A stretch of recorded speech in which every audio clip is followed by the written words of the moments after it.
On Thursday afternoon at the Monte Carlo Country Club, something happened that almost nobody who was watching actually understood.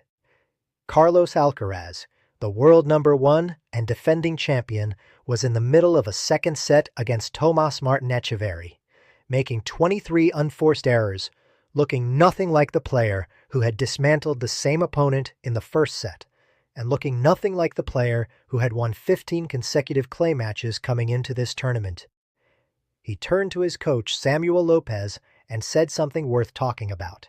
6 words came back. 6 words came back to him as reply. Alcaraz went out and won the third set 6-3, hitting 13 winners, breaking twice, and looking completely like himself again. The coverage called it a mental comeback, a show of resilience, the kind of thing that proves champions are different from the rest. And all of that is true, but it misses what is actually worth talking about. Because those 6 words from López were not a motivational intervention. They were a technical and philosophical instruction that tells you more about what Alcaraz is being built into than any result in this tournament will.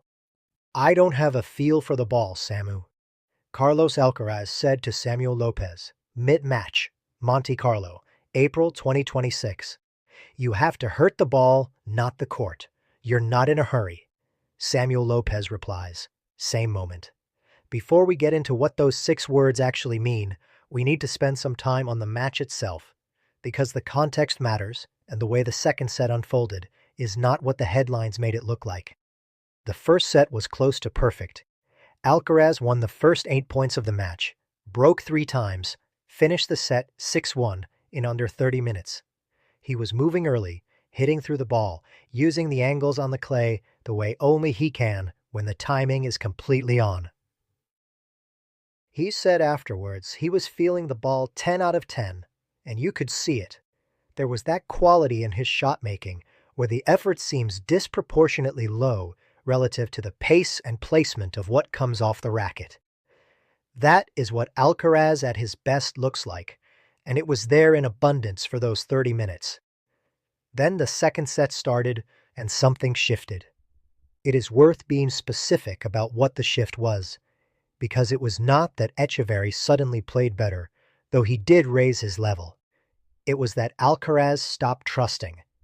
You could see it in the way he was approaching certain shots, particularly on the forehand, where the decision-making process was just slightly visible, in a way that it never is when he is fully free. There was a fraction of hesitation between reading the situation and executing the shot. And on clay against a player as physically committed as Etcheverry, a fraction of hesitation is enough to produce 23 unforced errors in a single set. The ball was going into the net or clipping the line an inch long, not because the technique had changed, but because the relationship between the body and the decision had a small extra piece of information in it, doubt, that was slowing everything down just enough to make the margin disappear. This is a specific and well-documented problem in elite clay court tennis, and it has a specific cause. The transition from hard courts to clay changes the fundamental feedback loop between what a player feels when they hit the ball and what the ball actually does. On hard courts, there is a directness to that relationship. You hit, you feel, the ball goes where the feel told you it would go. Clay introduces a variable. The bounce slows and lifts, which means the contact point is different, the pace is different, and critically, the margin for error on the ball toss and the point of contact is tighter rather than wider. Counterintuitively, the slower surface demands more precise internal calibration than the faster one. When a player comes to clay having spent months on hard courts, the first few matches involve a process of recalibration where the brain and the body are negotiating a new set of parameters. During that negotiation, if the player tries to force the feeling rather than find it, the negotiation breaks down. 23 unforced errors is what a broken negotiation looks like. What Alcaraz said to López, "I don't have a feel for the ball," is the most honest description of that state you can give. He was not saying his technique was wrong or that his tactics were wrong. He was saying the internal calibration was off, and that until it came back, he could not fully trust what his body was telling him. This is actually an extremely sophisticated self-diagnosis for a 22-year-old in the middle of a competitive set at a Masters 1000 event. Most players at that stage either catastrophize, decide something fundamental is broken, or overcompensate by trying to correct technical elements that were never the problem. Alcaraz named it precisely, which is why what Lopez said back matters so much. You have to hurt the ball, not the court. You're not in a hurry. The first part of that instruction, hurt the ball, not the court, is a cue about intent and commitment. When Alcaraz was in the middle of losing the feel, the natural instinct was to soften the approach, to hit with less conviction in order to reduce the errors. When the internal calibration is slightly off, the way to restore it is not to reduce the size of the action, but to commit fully to the action you are taking. Because full commitment bypasses the hesitation that is causing the problem in the first place. If you try to carefully place a ball when the feel is missing, the careful approach slows the swing down even further and makes the calibration problem worse. But if you commit completely, if you hurt the ball, the full body engagement tends to restore the feel faster than any amount of careful adjustment. The swing becomes automatic again because you have given it back its authority. The second part, you're not in a hurry, is a different kind of instruction entirely. This is about time management within the point, and it addresses something very specific about what happens when Alcaraz loses the feeling on clay. His natural game on this surface, at its best, involves constructing points through a combination of pace and change of pace, using the high bounce of the clay to create positions from which he can hit through the ball at sharp angles. But that game requires patience in the construction phase. The point has to be built before it can be finished.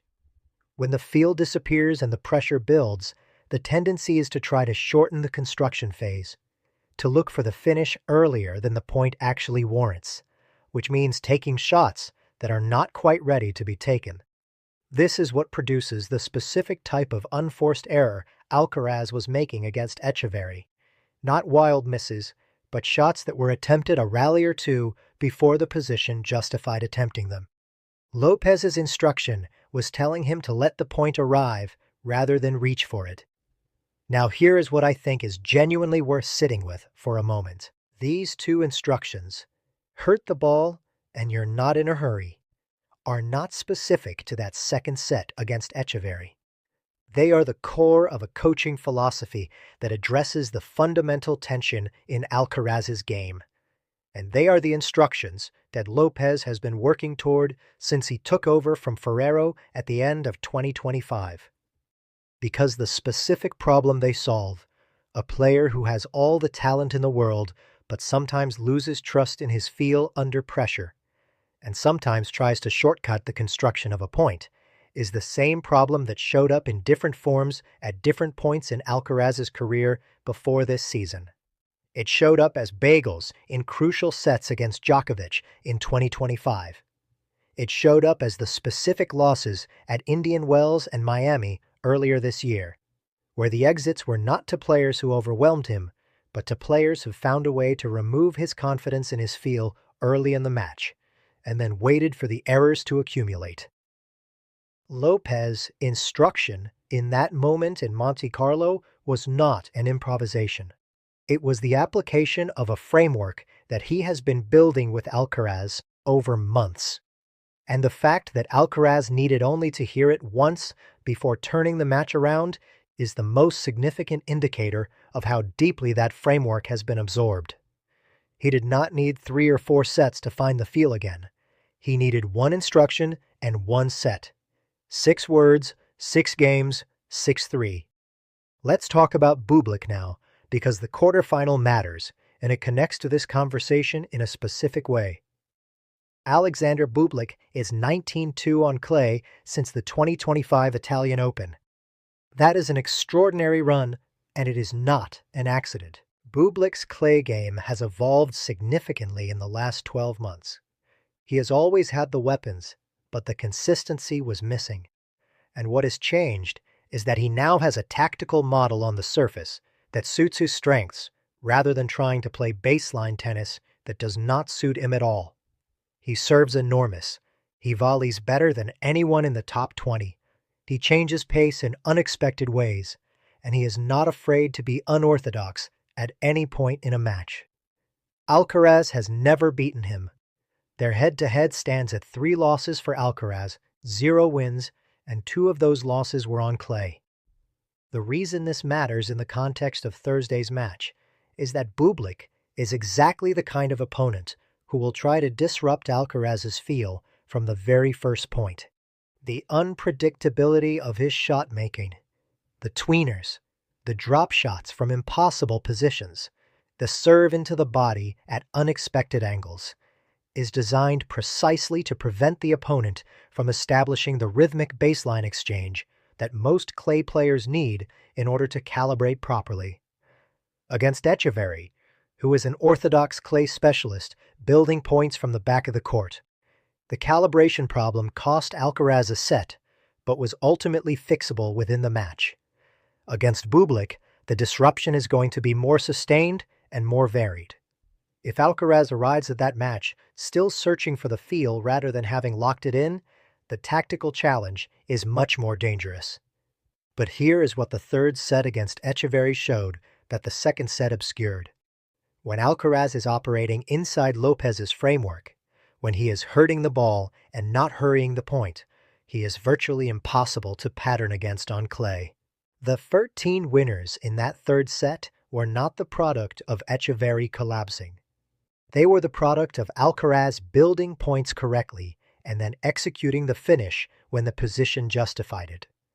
The variety was back. The angles were back. The willingness to construct a point across 8 or 10 shots before taking a risk on the 11th was back. That version of Alcaraz on clay is not someone Bublik's unpredictability neutralizes, because the unpredictability only works when the opponent can be rushed or unsettled. A player who is genuinely unhurried, who is comfortable letting a point develop across as many shots as it needs to develop, cannot be unsettled by Bublik's chaos in the way players who want quick points can be. This is actually the most interesting tactical question heading into the quarterfinal. Bublik's entire clay strategy is built on denying opponents their natural game, disrupting rhythm, changing pace, serving and volleying when the returner expects a baseline rally, dropping short when the opponent is set for depth. Against most players, this works because most players have a preferred construction pattern for clay points, and removing that pattern removes their confidence. Against an Alcaraz operating inside Lopez's philosophy of hurting the ball and staying unhurried, the question is whether Bublik's disruption actually has somewhere to go. Because if Alcaraz is genuinely committed to each shot, regardless of the rally length, and genuinely unbothered about how many shots it takes to create a position, then Bublik's toolkit, which is fundamentally about manufacturing short points, or points on his terms, becomes much less effective. The deeper story here, the one that connects everything across the last 10 days in Monte Carlo, is that what we are watching is the calibration phase of a new coaching relationship in real time. Alcaraz and Lopez have been together since December. They won the Australian Open together in January. They won in Doha. They went through Miami. And now they are on clay for the first time together, which is the surface where Lopez's philosophy was always going to matter most, and the surface where the framework they have been building was always going to face its first serious test. The Baez match was easy and told you limited. The Etcheverry match was difficult and told you everything. The Lopez instruction was exactly what was needed, and it worked immediately. That is not a coincidence. That is a coaching relationship where the framework has been built deeply enough that when the moment arrives, the player does not need to think about what to do with the instruction. He just executes it. The Ferrero comparison is unavoidable here, not to criticize either man, but because the contrast is illuminating. Ferrero's approach to Alcaraz's development on clay was rooted in structure and technical precision. He believed in Alcaraz's talent absolutely, but also believed that the talent needed to be housed inside a disciplined framework in order to be sustainable at the highest level. This produced extraordinary results. 4 clay titles in 2024, the most dominant clay season any man has had in several years. But it also produced a version of the coaching relationship where the instruction could sometimes feel like a constraint rather than a liberation, where the technical input added information to the decision-making process rather than simplifying it. There are moments in the Netflix documentary where you can feel the slight tension between Alcaraz's natural instinct, which is to play without thinking about mechanics, to play from pure feel, and the technical input he was receiving. Lopez's 6 words on Thursday were the opposite of that dynamic. He did not tell Alcaraz what was technically wrong. He did not suggest an adjustment to the motion or the toss or the swing path. He gave him an intent, hurt the ball, and a permission, you're not in a hurry. Both are things that a player can act on immediately, in the next point, without processing a technical correction in the middle of a competitive set. This is coaching that works with Alcaraz's psychological architecture rather than around it. His best tennis has always come from freedom and intent rather than from technical precision. And Lopez's instruction in that second set was a perfectly calibrated reminder of both of those things at the exact moment when both had temporarily been displaced by doubt. What it tells you about the clay season ahead is significant. Alcaraz has now navigated the first real test of the season, the first time the feel went genuinely missing, and the first time the Lopez framework had to be applied under real competitive pressure. And it worked.